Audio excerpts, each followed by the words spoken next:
channel! So, gagawa tayo ng slime gamit ang air dry clay. So, yon. Kailangan natin ng container. And air dry clay, tubig, glue,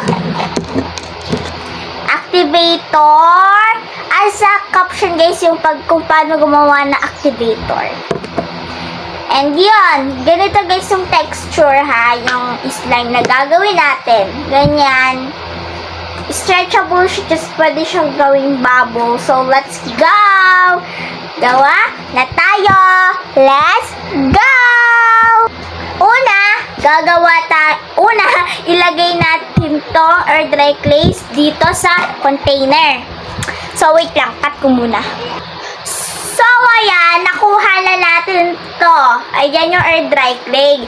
So, ilalagay na natin dito sa container. Tapos, ilagay na natin tong tubig dito. Okay? So, ilagay na natin. Yan. Dapat yung medyo konti lang kasi baka maging water slime yung gagawin natin. So, haluin na natin. Cut ko muna rin. Ayan. So, dapat ganito yung texture niya. Yung parang nagtutubig. Yung dapat siya, yung parang oblek. Dapat ganun yung texture niya.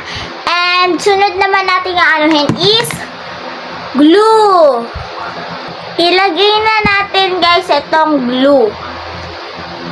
So, yan. Ilalagay na natin. Yan.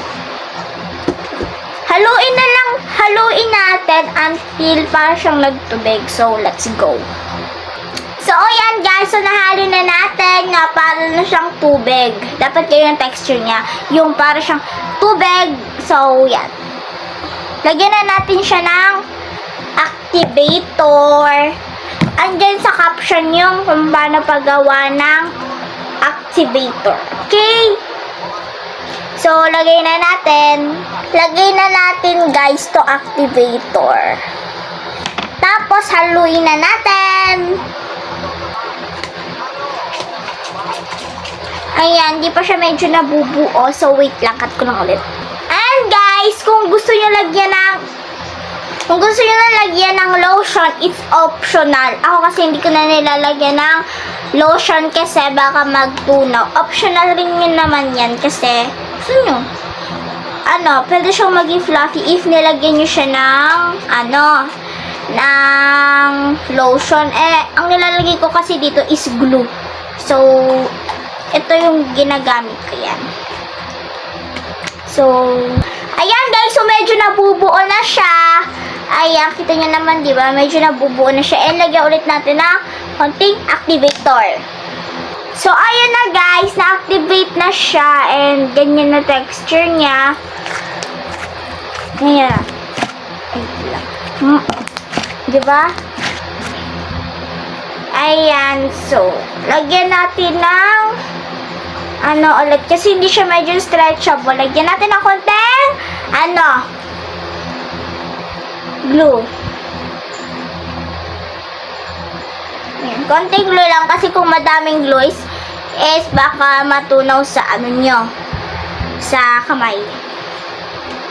Ayan, halu-haluin nyo lang ulit. Tapos, yan. Halo-halo tayo. Ulitin yan. Yan na siya. Ayan. Ayan. Ang ganda niya. Ayan siya.